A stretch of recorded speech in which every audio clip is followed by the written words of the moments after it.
ഇന്ത്യയിൽ മതേതര ഇന്ത്യയിൽ നിന്നിട്ടുള്ള മുസ്ലിം ബഹുജനങ്ങളെ ഉപേക്ഷിച്ചുകൊണ്ട് പാകിസ്ഥാനിലേക്ക് പോയിട്ടുള്ള മൗദൂദിയുടെ ദർശനം പഠിപ്പിക്കണമെന്ന് 2025 പറയുന്ന ആ ജമാഅത്തെ ഇസ്ലാമിയെയും കൂട്ടിയിട്ടാണ് ദേശീയവാദികൾ മതേതരപക്ഷവാദികളെന്ന് അവകാശപ്പെടുന്ന കോൺഗ്രസും അതുപോലെ തന്നെ ലീഗും പോകുന്നത്. ലീഗിനെ വിഴുങ്ങാൻ വേണ്ടി പോവുകയാണ് ജമാഅത്തെ ഇസ്ലാമി.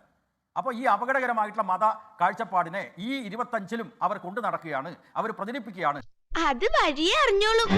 ISS ഇസ്ലാമിക് സേവക സംഘ് സ്ഥാപിച്ചതും അതിലൂടെ ബോംബാക്രമണം ഉൾപ്പെടെ നടത്തുന്നതിൽ മുഖ്യ പങ്ക് വഹിച്ചു എന്ന് ആരോപിക്കപ്പെട്ട് ജയിലിൽ കടന്നുപോയ PDPയുടെ അബ്ദുൽ നാസർ മദനി, ആ അബ്ദുൽ നാസർ മദനി കേരളത്തിലെ മുസ്ലിം യുവാക്കളെ തീവ്രതയിലേക്ക് നയിച്ചു എന്ന് പുസ്തകം എഴുതിയ ആളാണ് ശ്രീ P. ജയരാജൻ. എവിടെയാണ് ശ്രീ P. ജയരാജൻ ഇന്ന് PDPയുടെ അബ്ദുൽ നാസർ മദനി നിൽക്കുന്നത്? കഴിഞ്ഞ ലോക്സഭാ തെരഞ്ഞെടുപ്പിൽ ആർക്കാണ് പിന്തുണ നൽകിയിരുന്നത്? അപ്പോൾ ഇവരുടെ അടിസ്ഥാനപരമായ പ്രശ്നം എന്താണ്? അടിസ്ഥാനപരമായ പ്രശ്നം വിരുദ്ധതയാണ്, കോൺഗ്രസ് വിരുദ്ധയാണ്. സത്യമാണെങ്കിലും എനിക്ക് അംഗീകരിച്ചു കൊടുക്കാൻ പറ്റുമോ? അതുകൊണ്ടല്ലേ ദിലീപെ ഇടയ്ക്ക് BJPയുടെ സപ്പോർട്ട് ഇവർ മേടിച്ചത്?